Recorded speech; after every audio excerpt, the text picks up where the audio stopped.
Can you say that you love yourself? Does that feel comfortable? Is it something you really believe about yourself? If not, then this video is for you, because we want to raise our vibe about ourselves. We want to know our value. Why? Because if we know our value, then no matter what outside factors come along or individuals that come along and say the opposite, it will not affect us. Our vibe will stay high. Our opinion of ourselves will stay high. Now, when our opinion of ourselves comes from outside factors only, it can be like an emotional roller coaster. It doesn't stay consistent. One day, you think you look skinny. The next day, you think you look fat. One day, you're smart and can do anything. The next day, no. Self-love is so important for maintaining an emotional homeostasis. So how do you do that? Well, you need to know your own value. You want to look and see, who do you think you are right now? What do you like about yourself? What images come into your head when you think of the qualities that you are? Now, if your brain is thinking of some qualities that you don't like, well, you can do the 3-step thought process to help silence them. That means to accept, feel, and release, so that there is no low vibe attachment attached to who you are. So self-love is being content with what you do, knowing that the people who say they love you really love you, knowing that good things can happen to you, that you deserve good things, not just a little, but a lot. Self-love also helps you to set boundaries, helps you to let people know when they've crossed the line, not showing you the value you are as a person, not appreciating who you are. That high value of yourself is what's going to give you your self-love. Now, if you're thinking, well, as a child, I did not receive love, and so I don't know how to, or I don't feel it, or horrible things happen to me, those things can diminish what one thinks of oneself. But does it have to remain that way? Can you give your own self self-love now? Can you, as an adult, give you that self-love, that love that you didn't get as a child? Yes, you can. And you have a wonderful tool that will help you to do that. It's called imagination. Have you used your imagination in a while? Now you're probably saying that's for kids. But if you think about it, you meet a guy, you like him, and you just imagine really good stuff, having a great date. You used your imagination. Or a girl you saw, you're imagining what she would be like if she said yes, and what she would be like in your life. We use our imagination all the time. Now you're going to learn how to use your imagination even better. Because a lot of times we use our imagination to what? You know what we do. We like to look at the worst in things sometimes. We get scared, we get fearful, and that has to do with what we think is coming. We imagine horrible things. So we're going to learn to use that that great gift that we have of imagination in good ways. So what you're going to do right now is you're going to just take a deep breath.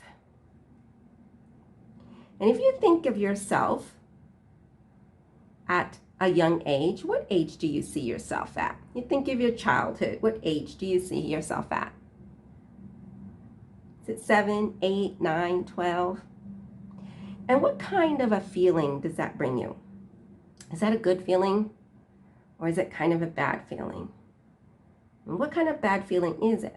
What lower vibe feeling is that bringing? Or is it bringing a high vibe? You want to look at your different ages and see at which age maybe you have a lower vibe. And you're going to look at that young child that is you.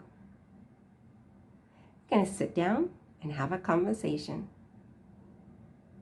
You're going to talk to her, ask her how she's doing, give her words of wisdom that will help her through her life.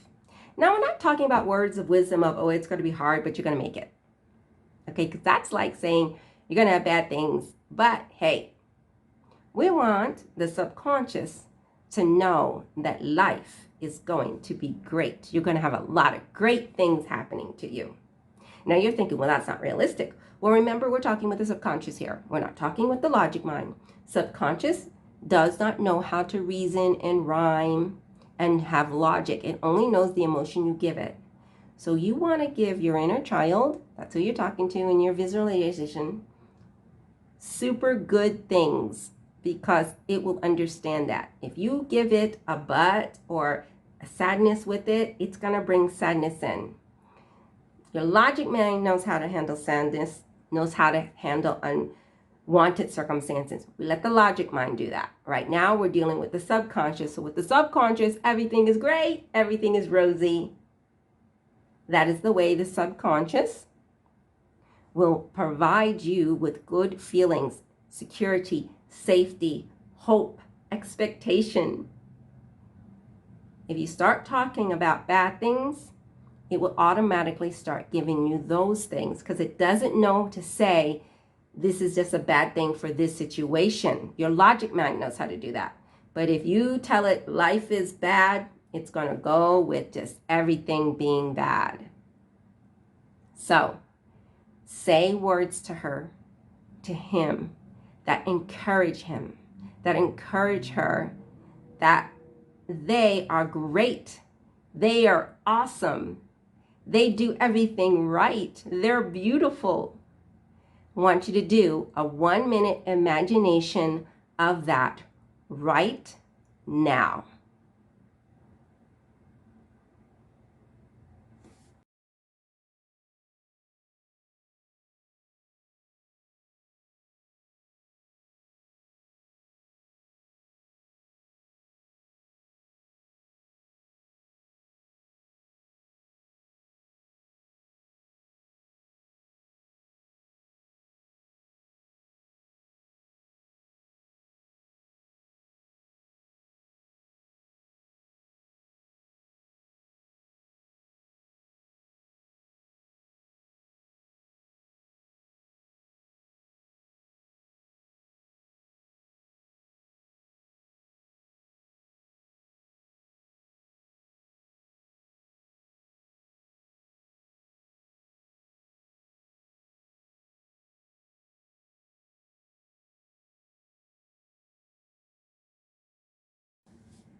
Was that hard to do or easy to do?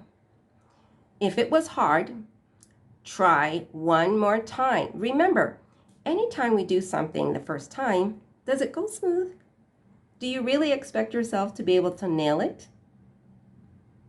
It might take 2 or 3 times for your brain to get comfy with the concept. So let's try it one more time.